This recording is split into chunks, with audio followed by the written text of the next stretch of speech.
All right, today we're going to talk about something that defines our planet more than anything else. It's water, the hydrosphere. But here's the thing, it's a huge paradox. Let's dive in. You know, when you see those pictures of Earth from space, it's just this incredible blue planet, right? And that beautiful, vibrant color all comes down to one thing: water.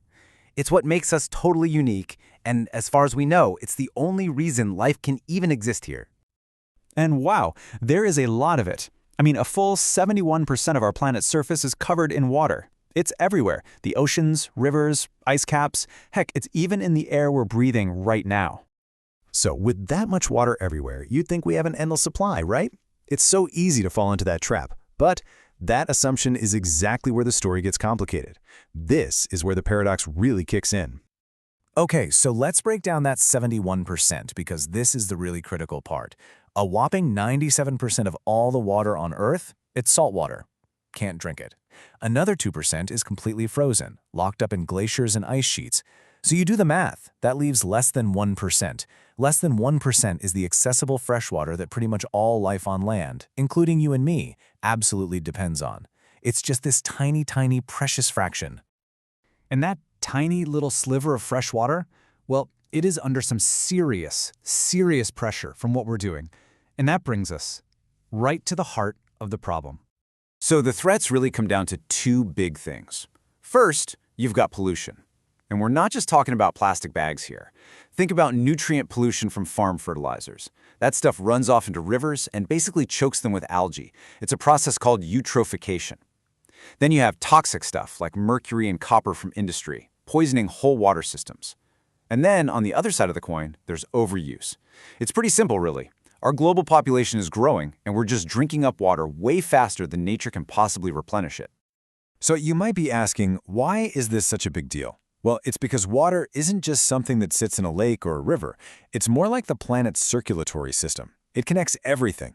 So when you mess with it in one spot, the effects don't stay there. They ripple outwards, sometimes across the entire globe. To really get this, we have to stop thinking about the hydrosphere as just a bunch of separate oceans and rivers. It's actually one single, deeply connected system. The definition itself is actually pretty straightforward. The hydrosphere is, well, it's all the water, on, under, and above the planet. The oceans, the rivers, the water deep underground, even the vapor floating in the air. It's all part of the same system, constantly moving, constantly changing. And this is where it gets really cool, because this system is like the ultimate connector. Think about it. It connects to the atmosphere, creating our weather through evaporation and rain. It connects to the land, the lithosphere, shaping it over millions of years through erosion. And, maybe most importantly, it connects to all of us, the biosphere. It's the key ingredient for life, for things like photosynthesis in plants and, well, keeping us alive. And this image, wow, this just shows you that power perfectly. That river valley, that wasn't just there. It was carved, sculpted over eons by the sheer force of water. Every canyon, every coastline. It's like a physical history book of the hydrosphere, literally shaping our world. So you see, this system isn't just some passive background feature of Earth. No way. It is an active, incredibly powerful force. You could even call it the engine of life itself. So let's look a little closer at just how essential it really is. Okay, let's talk about why we call it the engine of life. And honestly, when we say water is essential, that word doesn't even begin to cover it. Let's just run through a few things. First, on a tiny microscopic level, your own body. The cells that make you are up to 75% water. Zoom out to the whole planet, and the oceans and rivers provide a home for countless organisms. It even regulates the entire planet's climate, moving heat around so things stay stable. And then for us humans, oh man, it's everything. We drink it, we grow our food with it, we run our factories with it, we generate power with it, everything. And that brings us to this quote, which really hits home. It is so easy sometimes to take our hydrosphere for granted. And it's so true, isn't it? We just turn on the tap, and we rarely stop to think about the incredible journey that water took to get there, or the massive planetary system that keeps us alive. But here's the problem. We just can't afford to take it for granted anymore, because we're facing this huge clash. Our demand for water keeps going up and up, but that tiny little fraction of fresh water we talked about, it's not growing. That's all there is. It's a fixed supply. So, what do we do? That's the urgent question, right?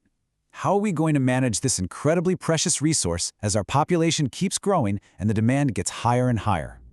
A lot of people think the answer is engineering. Just build our way out of it.